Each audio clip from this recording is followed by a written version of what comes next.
Hello students, welcome to my channel. तो जैसा कि मैंने आपके बीए थर्ड सेमेस्टर हिस्ट्री, जिसमें आपको पढ़ना है आधुनिक भारत का इतिहास, उसकी क्लास शुरू कर दी है। और आधुनिक भारत के इतिहास के क्रम में आज की वीडियो में हम पढ़ने वाले हैं भारतीय पुनर्जागरण, जिसमें हम पढ़ेंगे सामाजिक धार्मिक सुधार आंदोलन। इसके पहले वाली वीडियो में हमने आंग्ल मैसूर युद्ध को पढ़ा था और मैंने आपके आधुनिक भारत के इतिहास की प्लेलिस्ट बना दी है, जिसमें एक सीक्वेंस में मैं सारी वीडियोस को ऐड कर रही हूँ। तो आपकी एक सीरीज चल रही है आधुनिक भारत के इतिहास की, तो एक सीरीज से मैं आपकी सारी वीडियोस अपलोड कर रही हूँ। तो आप सभी को पढ़ने के लिए डिस्क्रिप्शन बॉक्स में मैं आपको लिंक दे दूंगी प्लेलिस्ट की, तो आप चेक करके पढ़ लीजिएगा।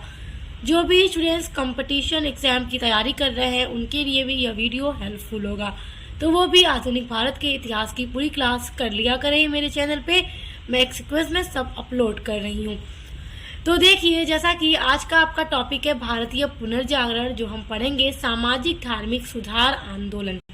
तो देखिए, 19वीं सदी के दौरान पूरे देश में धार्मिक अंधविश्वास और सामाजिक रूढ़िवादिता प्रचलित थी, और साथ ही कन्याओं की हत्या, बाल विवाह, बहु विवाह और सती प्रथा जैसी सामाजिक कुरीतियां भी समाज में प्रचलित थी। विशेषकर उस समय जो स्त्रियों का जीवन था, स्त्रियों की जो दशा थी भारतीय समाज में, वो और भी ज्यादा दुख भरी और अपमानजनक थी, क्योंकि स्त्रियों के साथ बहुत गलत होता था। उन्हें पुरुषों के बराबर अधिकार नहीं दिए जाते थे, बाल विवाह करा दिया जाता था, ये सारी चीजें। उन्हें शिक्षा भी ग्रहण नहीं करने दिया जाता था, तो उन्हें शिक्षा दी ही नहीं जाती थी। तो ये सारी जो कुरीतियां थी वो बहुत तेजी से भारतीय समाज में फैल चुकी थी। तो 19वीं शताब्दी के विभिन्न नेता और शिक्षित भारतीय पश्चिमी विचारों से जागृत हुए, जिसमें से राजा राम मोहन राय, केशव चंद्र सेन, ईश्वर चंद्र विद्यासागर, स्वामी विवेकानंद, ये सभी जो प्रमुख समाज सुधारक थे उभर कर सामने आए, और इन्होंने सामाजिक और धार्मिक सुधार आंदोलन को भी चलाया, जिससे कि जो सामाजिक बुराइयां थी और जो बुरी विचारधाराएं थी उनको भारतीय समाज से दूर किया जा सके, और जो भी भारतीय संस्कृति को और समाज को नुकसान पहुंचा रही थी उन सभी कुरीतियों को खत्म करने के लिए इन सभी महान समाज सुधारकों ने आंदोलन चलाया। तो आज हम उन सभी आंदोलनों के बारे में चर्चा करने वाले हैं। तो सबसे पहले हम जानेंगे पुनर्जागरण के कारण, कि आखिर पुनर्जागरण होने के क्या कारण थे। तो जैसा कि मैंने अभी आपको जो भी चीजें एक्सप्लेन करके बताई हैं सामाजिक धार्मिक सुधार आंदोलन के बारे में, वही उसके कारण थे, जिसमें मैंने आपको क्या बताया। पहला कारण देखिए, सामाजिक धार्मिक कुरीतियां, यानी कि समाज के अंदर जो सामाजिक धार्मिक कुरीतियां फैल गई थी, ऊंच नीच की भावना फैल गई थी। समाज में दो वर्ग सामने आ गए थे, एक ऊंचा वर्ग और एक निम्न वर्ग। तो ऊंचे वर्ग वाले निम्न वर्ग को कुछ नहीं समझते थे, उन्हें उनसे दूर रहा करते थे। ये सारी जो धार्मिक कुरीतियां थी, सामाजिक कुरीतियां थी, उभर कर सामने आई थी। उसके अलावा मैंने आपको क्या बताया, दूसरा पॉइंट देखिए पुनर्जागरण के कारण में, कि महिलाओं की निराशाजनक स्थिति थी, क्योंकि महिलाओं की जो स्थिति थी उस समय समाज में बिल्कुल भी अच्छी नहीं थी, जिसके बारे में अभी मैंने आपको बताया। उसके अलावा देखिए, तीसरा है अंग्रेजी शिक्षा एवं पाश्चात्य विचारधारा का प्रभाव, यानी कि देखिए भारत में अंग्रेजी प्रभुत्व की स्थापना के साथ ही आधुनिकीकरण की प्रक्रिया भी शुरू हो गई थी। अंग्रेजों के आने से अंग्रेजों का जो कल्चर था, जो संस्कृति थी, वो हमारे भारत में आई, और अंग्रेजों ने अंग्रेजी शिक्षा भी अपने साथ लेकर आए, जिसको भारत के लोगों के साथ परिचित किया। तो ये भी एक कारण था पुनर्जागरण होने का, जिससे कि जो महान समाज सुधारक थे उन्होंने आंदोलन करना शुरू किया समाज की कुरीतियों को दूर करने के लिए, शिक्षा को बढ़ावा देने के लिए। तो देखिए, जो पुनर्जागरण का चौथा कारण था वो था ईसाई धर्म का प्रचार प्रसार। देखिए, 1813 का जो अधिनियम पारित हुआ था, तो 1813 के अधिनियम के द्वारा जो ईसाई मिशनरी थे उनको भारत में आने और यहाँ पर बसने तथा यहाँ पर ईसाई धर्म के प्रचार प्रसार करने की अनुमति मिल गई थी। और इसी समय भारत में ईसाई धर्म के प्रचार प्रसार बहुत तेजी से हुआ, और बड़ी संख्या में निम्न वर्ग में हिंदुओं को ईसाई बनाया जाने लगा, क्योंकि जो दो वर्ग सामने आए थे, एक ऊंचा वर्ग और एक निम्न वर्ग। तो जो ईसाई मिशनरी भारत आए तो उन्होंने निम्न वर्ग के हिंदुओं से मिलना शुरू किया और उनको ईसाई धर्म में परिवर्तन, मतलब उन्हें ईसाई धर्म अपनाने पर जोर देने लगे। इससे हिंदुओं में प्रतिक्रिया हुई और सुधार का कार्य प्रारंभ हुआ, जिससे कि बहुत महान समाज सुधारक उभर कर सामने आए और उन्होंने समाज की जो ये दशा थी, जो कुरीतियाँ थी, रूढ़िवादी थी, उन सभी को ख़त्म करने का पूरा प्रयास किया। तो आइए उन सभी के बारे में पढ़ते हैं, जिसमें सबसे पहले और सबसे महान जो समाज सुधारक हैं वो है राजा राम मोहन राय। तो सबसे पहले हम इनके बारे में पढ़ेंगे। देखिए, राजा राम मोहन राय एक महान विद्वान और एक स्वतंत्र विचारक थे। वह एक धार्मिक और समाज सुधारक थे और उन्हें आधुनिक भारत का पिता या भारत के पुनर्जागरण का अग्रदूत कहा जाता है। देखिए, आपके परीक्षा की दृष्टि से ये सारे पॉइंट मोस्ट इम्पॉर्टेंट हैं और आपके एग्जाम में जो ऑब्जेक्टिव टाइप क्वेश्चन आएंगे वो यही से आएंगे। आज के वीडियो में जितने भी इम्पॉर्टेंट पॉइंट मैं आपको बताऊंगी वहीं से एग्जाम में क्वेश्चन आपके फंसेंगे और कहीं पर भी आपको कोई डाउट नहीं रहेगा। आज की वीडियो को देखने के बाद सारे पॉइंट को आप देखते रहिए और आप चाहें तो नोटबुक में भी उसको नोट करते रहिए, क्योंकि एग्जाम के दृष्टि से बहुत महत्वपूर्ण है और ऑब्जेक्टिव्स में यही सारे क्वेश्चन दिए जाते हैं और जिनका सब्जेक्टिव पेपर होता है उनके लिए भी मोस्ट इम्पॉर्टेंट है, क्योंकि आपसे पूछ देगा राजा राम मोहन राय पर निबंध लिखिए, इनके समाज सुधार आंदोलनों का वर्णन कीजिए। तो इसलिए आपको सारा कुछ पढ़ना इम्पॉर्टेंट है। तो देखिए, भारत में पुनर्जागरण का जनक किसे कहा जाता है, ये प्रश्न जरूर पूछेगा। तो भारत में पुनर्जागरण का जनक या अग्रदूत राजा राम मोहन राय जी को कहा जाता है। या फिर आधुनिक भारत का पिता किसे कहा जाता है, तो राजा राम मोहन राय को कहा जाता है, क्योंकि आधुनिक भारत में जो समाज में कुरीतियां फैली थी उनको खत्म करने का जो सबसे प्रथम प्रयास किया वो राजा राम मोहन राय ने किया था। इसलिए इन्हें पुनर्जागरण का जनक या अग्रदूत कहा जाता है। राजा राम मोहन राय का जन्म 22 मई 1772 ईस्वी को राधानगर बंगाल में हुआ था। यानी बंगाल के राधानगर में 1772 ईस्वी में राजा राम मोहन राय का जन्म हुआ था। याद रखिएगा, ये भी याद रखने वाला महत्वपूर्ण बिंदु है। इनके जन्म से भी प्रश्न बन जाता है।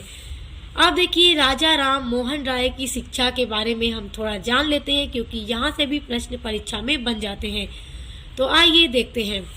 देखिए, राजा राम मोहन राय जी को उच्च शिक्षा ग्रहण करने के लिए पटना भेजा गया और पटना में जाकर उन्होंने फारसी और अरबी भाषाओं का अध्ययन किया। इसके अलावा उन्होंने कुरान, प्लेटो और अरस्तु के कार्यों के अरबी संस्करण का भी अध्ययन किया। इसके अलावा सूफी रहस्यवादी जो कवि थे उनके कार्यों को भी वो पटना में जाकर पढ़ा। इसके अलावा देखिए, यहाँ पर उन्होंने रहकर अरबी, फारसी, संस्कृत सभी भाषाओं का उन्हें अच्छा ज्ञान था। इसके बाद राजा राम मोहन राय जी वाराणसी गए। वहां जाकर उन्होंने वेदों और उपनिषदों का भी गहन अध्ययन किया। यानी कि इन्होंने इस्लामिक जो धर्म था उसका भी अध्ययन किया, ईसाइयों के बारे में भी इन्होंने अध्ययन किया और वेद, उपनिषद, इन सभी का उन्होंने पूरा अच्छी तरह से अध्ययन किया। अब देखिए, 1803 ईस्वी से लेकर 1814 ईस्वी तक राजा राम मोहन राय जी जो थे उन्होंने ईस्ट इंडिया कंपनी के राजस्व विभाग में सेवा की और इसके अलावा वुडफोर्ड और डिम्बी के लिए भी उन्होंने एक व्यक्तिगत दीवान के रूप में भी कार्य किया। तो यहाँ से प्रश्न आपका बन जाएगा, इसलिए याद रखिएगा 1803 से लेकर 1814 ईस्वी तक उन्होंने ईस्ट इंडिया कंपनी के राजस्व विभाग था उसमें उन्होंने कार्य किया और वुडफोर्ड और डिम्बी के लिए इन्होंने कार्य किया था एक दीवान के रूप में। तो परीक्षा के दृष्टि से महत्वपूर्ण बिंदु है, याद रखिएगा। आइए अब यहाँ से शुरू होगा इनका जो इन्होंने समाज सुधार आंदोलन के लिए कार्य किया। अब 1814 से वो शुरू होता है। तो आइए यहाँ से पढ़ना शुरू करते हैं। इनके प्रारंभिक जीवन के बारे में यहाँ से प्रश्न आएंगे जो कि इम्पोर्टेंट है। तो आई होप आप समझ गए होंगे। अब आइए यहाँ से देखिए, जैसा कि 1814 तक उन्होंने ईस्ट इंडिया कंपनी के लिए काम किया राजस्व विभाग में। उसके बाद 1814 ईस्वी में वो अपने नौकरी को इस्तीफा दे देते हैं और वो कलकत्ता वापस चले जाते हैं, क्योंकि इनका जो जन्म था वो बंगाल में ही हुआ था।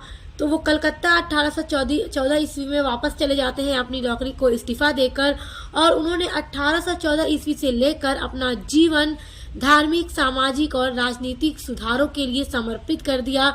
यानी कि धार्मिक, सामाजिक, राजनीतिक क्षेत्रों में जो भी कुरीतियां थी, जो भी अंधविश्वास थे उन सभी के लिए उन्होंने अपना जीवन समर्पित कर दिया, उसमें उन्होंने बहुत प्रयास किया। और ये जो थे राजा राम मोहन राय जी, ये मूर्ति पूजा के विरुद्ध थे, इन्होंने उसके खिलाफ भी आंदोलन किया। अब देखिए उसके बाद महत्वपूर्ण पॉइंट आ जाता है अब आपका, राजा राम मोहन राय जी का पहला ग्रंथ आपको याद रखना है, परीक्षा के दृष्टि से अत्यंत महत्वपूर्ण है। तो देखिए एक एक पॉइंट को मैं आपको बता रही हूँ आज की वीडियो में और सभी महत्वपूर्ण हैं। और इसके पहले भी मैंने आधुनिक भारत के क्रम में जितने भी वीडियोस अपलोड किए हैं सभी में इंपॉर्टेंट पॉइंट्स को ऐड किया हुआ है, जहां से आपके एग्जाम में प्रश्न आएंगे। तो देखिए जो पहला ग्रंथ इन्होंने लिखा था वो फारसी भाषा में लिखा था। उस ग्रंथ का नाम था तोहफत उल मुहदीन। तो ग्रंथ का क्या नाम था? तोहफत उल मुहदीन नाम था, जिसका हिंदी में अनुवाद है एकेश्वरवाद को उपहार। यानी कि ये जो ग्रंथ उन्होंने लिखा था इसमें उन्होंने इसी बात पर जोर दिया था कि ईश्वर एक है, और इसमें उन्होंने इस बात पर भी जोर दिया कि सभी जो धर्म है सब एक समान है। उन्होंने सभी धर्मों को एक समान बताने का और एक समान लाने के लिए इस ग्रंथ को लिखा। मतलब इसका जो मेन उद्देश्य था इस ग्रंथ को लिखने का यही था कि धार्मिक सुधार किया जाना था। तो इन्होंने धार्मिक सुधार पर बहुत तेजी से बल दिया। अब देखिए उसके बाद 1815 ईस्वी में राजा राम मोहन राय जी ने आत्मीय सभा की स्थापना की। तो आत्मीय सभा का भी जो मेन उद्देश्य था वो यही था कि धार्मिक सुधार किया जाए। यानी आत्मीय सभा का भी मेन उद्देश्य धार्मिक सुधारों से ही जुड़ा था। और ठीक इसी के एक वर्ष बाद 1816 ईस्वी में इन्होंने वेदांत सोसाइटी की भी स्थापना की। तो इन सभी का जो मेन उद्देश्य था वह यही था कि समाज सुधार किया जाए। समाज में जो कुरीतियां फैली हैं, जो ये सारी चीजें जो फैली हैं, धार्मिक सामाजिक कुरीतियां, उन सभी को दूर करने के उद्देश्य से ये आत्मीय सभा या वेदांत सोसाइटी की स्थापना इन्होंने की थी। तो आपको वर्ष याद रखना है, 1815 ईस्वी में आत्मीय सभा और 1816 ईस्वी में वेदांत सोसाइटी की इन्होंने स्थापना की थी। ये सारे परीक्षा के दृष्टि से महत्वपूर्ण है। अब देखिए अब 1817 ईस्वी में डेविड हेयर के सहयोग से इन्होंने कलकत्ता में हिंदू कॉलेज की भी स्थापना की। तो अब देखिए यहाँ से आपके प्रश्न किस तरह से बनकर परीक्षा में आएंगे ऑब्जेक्टिव टाइप में, कि राजा राम मोहन राय ने हिंदू कॉलेज की स्थापना कब की? तो आपको याद रखना है 1817 ईस्वी में की। अब पूछ देगा कलकत्ता में हिंदू कॉलेज की स्थापना किसने की? तो राजा राम मोहन राय जी ने की। अब एक और प्रश्न पूछेगा कि कलकत्ता में हिंदू कॉलेज की स्थापना राजा राम मोहन राय ने किसके सहयोग से की थी? तो डेविड हेयर के सहयोग से की थी। तो आपके यहाँ से 3 तरह से प्रश्न बनेंगे, तो इसलिए याद रखिएगा। पॉइंट आप देखते रहिए, कई तरीके से प्रश्न आपके वही बनकर आएंगे, इसलिए बहुत ध्यान से इन सभी को समझते रहिए। अब आगे देखिए, राजा राम मोहन राय जी जो थे वो ईसाई धर्म में जो बुराइयां थी उनके भी विरोधी थे। यानी इनका जो मेन उद्देश्य था कि समाज में जो हिंदू धर्म में कुरीतियां और बुराइयां फैली हुई थी वो उनके विरोध करने के लिए इन्होंने आंदोलन किया। जैसा कि राजा राम मोहन राय जी जो थे वो मूर्ति पूजा के पूरी तरह से खिलाफ थे कि मूर्ति पूजा में जो लोग ईश्वर को ढूंढते हैं तो वो गलत है। ईश्वर एक है और एक ईश्वर की ही पूजा की जानी चाहिए। तो इसलिए राजा राम मोहन राय जी मूर्ति पूजा के का एकदम पूरी तरह से खिलाफ थे। तो इसलिए ईसाइयों को लगता था कि अंततः जो राजा राम मोहन राय जी हैं वो ईसाई धर्म को स्वीकार कर लेंगे। तो इसीलिए राजा राम मोहन राय जी ने एक और पुस्तक लिखी जिस पुस्तक का नाम था प्रीसेप्ट्स ऑफ जीसस। इस पुस्तक को राजा राम मोहन राय जी ने 1820 ईस्वी में लिखा था। तो इस पुस्तक को लिखने का कारण ये था, इस पुस्तक के द्वारा उन्होंने क्या बताने की कोशिश की, समझिए उसको। क्योंकि जैसा कि ये जो भी बात कहते थे, जो ये सुधार कर रहे थे, जो भी आंदोलन चला रहे थे, वो हिंदू धर्म के खिलाफ था, जैसे मूर्ति पूजा के खिलाफ था। तो इसलिए ईसाइयों को ऐसा लग रहा था जैसे ये ईसाई धर्म को स्वीकार कर लेंगे, जबकि ऐसा नहीं था। ईसाई धर्म में जो बुराइयां थी उनके खिलाफ थे ये। अब ईसाई धर्म में बुराइयां क्या थी समझिए। तो देखिए, जैसे कि ईसाई धर्म में ईसा मसीह को चमत्कारी शक्तियों का मालिक बताया गया है, जबकि ऐसा नहीं है। यही बात राजा राम मोहन राय जी ने बताने की कोशिश की अपने इस पुस्तक प्रीसेप्ट्स ऑफ जीसस के माध्यम से, कि जैसे कि किसी व्यक्ति के पास चमत्कारी शक्तियां कैसे हो सकती हैं। तो इसलिए ये ईसाई धर्म में जो बुराइयां थी उसका भी इन्होंने विरोध किया और इस पुस्तक के माध्यम से किया था।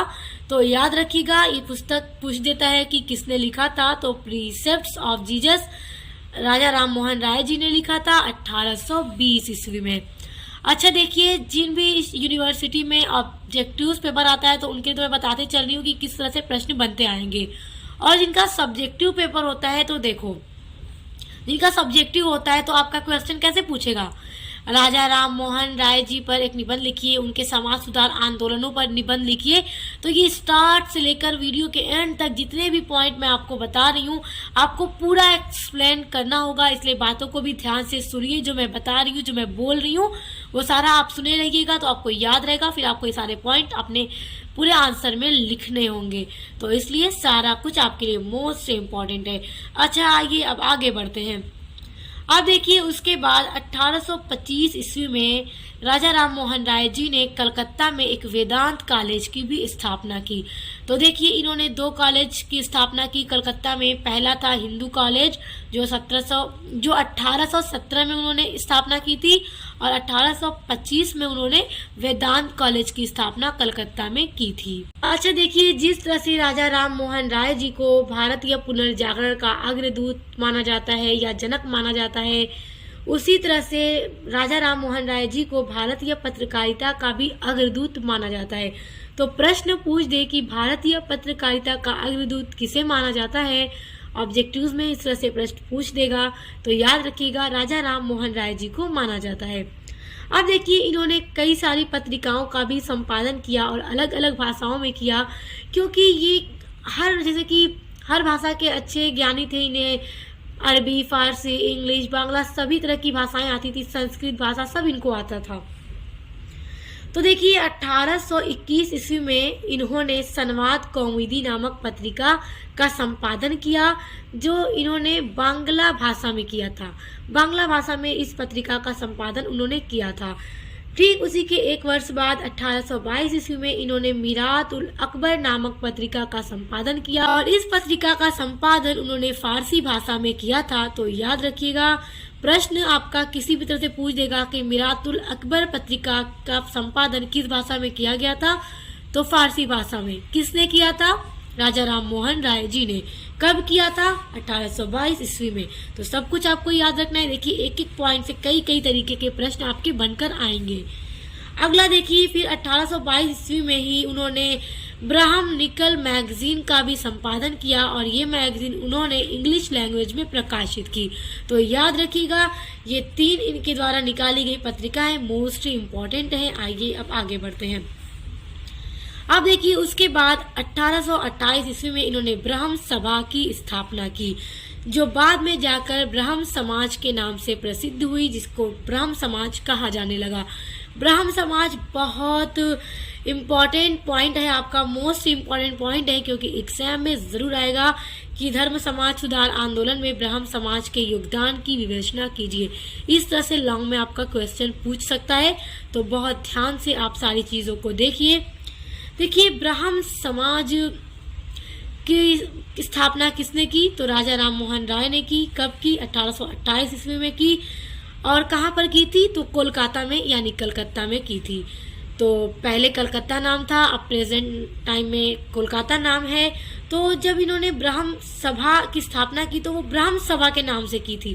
फिर यही ब्रह्म सभा आगे चलकर ब्रह्म समाज के नाम से प्रसिद्ध हुई, और इसका जो मुख्य उद्देश्य था वो हिंदू धर्म की कुरीतियों में सुधार लाना था। हिंदू धर्म में जितनी भी कुरीतियां फैल गई थी उन सभी में सुधार लाने के उद्देश्य से राजा राम मोहन राय जी ने ब्रह्म समाज की स्थापना की थी।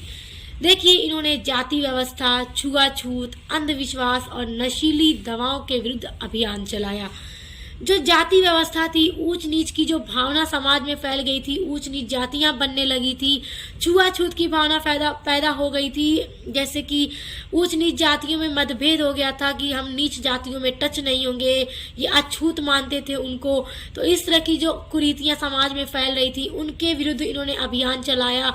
और जो अंधविश्वास समाज में फैला हुआ था, उसके विरुद्ध अभियान चलाया। और जो नशीली दवाएं थी, उनके विरुद्ध भी इन्होंने अभियान चलाया, और सभी में ये सक्सेस भी होते हैं। अब आगे देखिए, उन्होंने महिलाओं की स्वतंत्रता और विशेष रूप से सती प्रथा और विधवा पुनर्विवाह पर भी जोर दिया। देखिए, महिलाओं को फ्रीडम नहीं थी शिक्षा लेने की, तो महिलाओं और पुरुषों की जो स्थिति थी उस टाइम समाज में, वो एक समान नहीं थी। तो राजा राम मोहन राय जी इसके पूरी तरह से खिलाफ थे कि जिस तरह पुरुषों को शिक्षा ग्रहण करने का पूरा अधिकार है, महिलाओं को भी होना चाहिए। तो उन्होंने इसके लिए भी खुलकर आंदोलन किया, महिलाओं की स्वतंत्रता पर आंदोलन किया, और पुनर्विवाह पर इन्होंने जोर दिया, सती प्रथा को खत्म करने के लिए जोर दिया। तो देखिए, इन्हीं के प्रयासों से 1829 ईस्वी में इन्हीं के प्रयासों से सरकार ने सती प्रथा निषेध कानून पारित कर दिया, यानी सती प्रथा को प्रतिबंध लगा दिया 1829 ईस्वी में। अच्छा, आप देखिए 1829 ईस्वी में इन्होंने, इनके प्रयासों से सती प्रथा पर प्रतिबंध लगा दिया गया। तो उसके बाद 1830 ईस्वी में जो मुगल सम्राट अकबर द्वितीय थे, उनके द्वारा राम मोहन राय जी को राजा की उपाधि दी गई। तभी से इनका नाम क्या है, राजा राम मोहन राय। तो इनको राजा की उपाधि किसने दी थी, तो मुगल सम्राट अकबर द्वितीय ने दी थी। कब दी थी, 1830 ईस्वी में दी थी। तो परीक्षा के दृष्टि से बहुत महत्वपूर्ण प्रश्न है, जरूर पूछेगा कि इनको राजा की उपाधि किसने दी, तो अकबर द्वितीय ने दी थी। देखिए, अकबर द्वितीय के राजदूत बनकर राजा राम मोहन राय जी 1830 ईस्वी में इंग्लैंड गए थे, और वहां पर जाकर उन्होंने इनके आदर्शों के हिसाब से ब्रिटिश सरकार से जो भी शिकायतें थी वो सारी चीज़ें बताई, और ब्रिटेन का दौरा किया। उसके बाद वहीं पर 1833 ईस्वी में ब्रिस्टल, ये जगह है इंग्लैंड में, यहीं पर राजा राम मोहन राय जी का निधन हो गया था। तो देखिए, इनके निधन से भी प्रश्न आता है कि किस महान समाज सुधारक की मृत्यु इंग्लैंड में हुई थी। तो राजा राम मोहन राय जी की हुई थी। कब हुई थी, 1833 ईस्वी में हुई थी। कहाँ पर हुई थी, तो ब्रिस्टल में। और देखिए, ये जो गए थे इंग्लैंड, जो गए थे, ये समुंदर पार करके गए थे, समुद्र के द्वारा। तो समुद्र के मार्ग को पार करके पहला भारतीय जो इंग्लैंड गया, तो वो कौन था, वो राजा राम मोहन राय जी थे। तो याद रखिएगा, कभी कभी ये प्रश्न भी परीक्षा में पूछ देता है। तो यहाँ तक आई होप आपको बहुत अच्छी से सब कुछ समझ में आ गया होगा। यहीं से आपके प्रश्न बनकर परीक्षा में आएंगे। आइए अब हम ब्राह्मण समाज के बारे में थोड़ा पढ़ लेते हैं, क्योंकि ये भी परीक्षा की दृष्टि से मोस्ट इम्पॉर्टेंट है। तो जैसा कि अभी हमने आपको बताया कि राजा राम मोहन राय जी ने ब्राह्मण समाज की स्थापना की थी, और जब उन्होंने ब्राह्मण समाज की स्थापना की थी तब इसका नाम उन्होंने ब्राह्मण सभा रखा था। बाद में ही इसका नाम ब्राह्मण समाज रख दिया गया। तो इन्होंने इसकी स्थापना 1828 ईस्वी में बंगाल में की थी। तो याद रखिएगा, कलकत्ता में की थी। अब देखिए, ब्राह्मण समाज की कुरीतियों को सफलतापूर्वक समाप्त करने वाला पहला बौद्धिक आंदोलन है। यानी कि समाज में फैली हुई कुरीतियों को समाप्त करने वाला एकदम सफलतापूर्वक कौन सा आंदोलन है, तो ब्राह्मण समाज है। तो याद रखिएगा, इसके द्वारा इनके प्रयासों से, इस आंदोलन के द्वारा राजा राम मोहन राय जी के प्रयासों से जो भी समाज में फैली कुरीतियां थी, सामाजिक, धार्मिक, राजनीतिक, उन सभी को पूरी तरह से सफलतापूर्वक समाप्त कर दिया गया था। ब्राह्मण समाज के द्वारा उन्होंने मूर्ति पूजा और अतार्किक अंधविश्वासों व पाखंडों का पूरी तरह से विरोध किया। तो याद रखिएगा, ये मूर्ति पूजा के पूरी तरह से खिलाफ थे। यह प्रार्थना, ध्यान और शास्त्रों को पढ़ने पर केंद्रित था। ब्राह्मण समाज आंदोलन जो था वो प्रार्थना, ध्यान और शास्त्रों को पढ़ने पर पूरी तरह से केंद्रित था तथा सभी धर्मों की एकता में विश्वास करता था। उसके बाद देखिए, यह आधुनिक भारत के सभी सामाजिक, धार्मिक और राजनीतिक आंदोलनों का अग्रदूत था। यानी कि जो भी भारत में, आधुनिक भारत में जितने भी सामाजिक, धार्मिक और राजनीतिक आंदोलन चलाए गए, उन सभी आंदोलनों का जो अग्रदूत आंदोलन था वो ब्राह्म समाज था, जिसके संस्थापक कौन थे? राजा राम मोहन राय जी थे। तो आपको ये सारे बिंदु याद रखने हैं, सभी परीक्षा की दृष्टि से मोस्ट इम्पोर्टेंट है। तो देखिए फिर आगे चलकर जो ब्राह्म समाज था वो दो भागों में बट गया था। तो किस वर्ष बटा था? 1866 ईस्वी में ब्राह्म समाज दो भागों में विभाजित हो गया था। पहला भारतीय ब्राह्म समाज, दूसरा आदि ब्राह्म समाज। तो भारतीय ब्राह्म समाज का नेतृत्व केशव चंद्र सेन ने किया। देखिए केशव चंद्र सेन भी एक बहुत ही प्रसिद्ध महान समाज सुधारक थे। सामाजिक धार्मिक जो भी कुरीतियां थी उनको सुधारने में भी केशव चंद्र सेन के भी अपने बहुत महत्वपूर्ण योगदान है। तो इन्होंने भारतीय ब्राह्म समाज का नेतृत्व किया और आदि ब्राह्म समाज का नेतृत्व देवेंद्र नाथ टैगोर ने किया। तो याद रखिएगा, पूछ देगा प्रश्न कि आदि ब्राह्म समाज का नेतृत्व किसने किया? तो देवेंद्र नाथ टैगोर ने। और भारतीय ब्राह्म समाज का तो केशव चंद्र सेन ने। तो स्टूडेंट्स, आई होप आपको ये सब कुछ बहुत अच्छे से समझ में आ गया होगा राजा राम मोहन राय जी के बारे में, उनके द्वारा जो भी प्रयास किए गए सामाजिक धार्मिक कुरीतियों को खत्म करने में, और ब्राह्म समाज के द्वारा इन्होंने जो भी मूर्ति पूजा का विरोध किया, अंधविश्वासों पाखंडों का विरोध किया, और ये सभी धर्मों की एकता में विश्वास करता था ये आंदोलन जो था।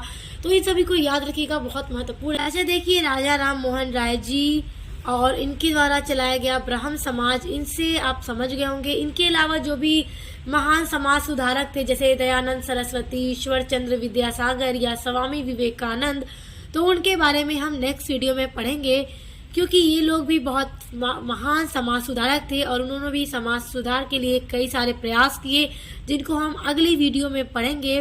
तो उसके लिए आप लोग चैनल से जुड़े रहिए और अच्छे से पढ़ते रहिए, तैयारी करते रहिए परीक्षा की। Best of luck. अब मिलते हैं नेक्स्ट वीडियो के साथ।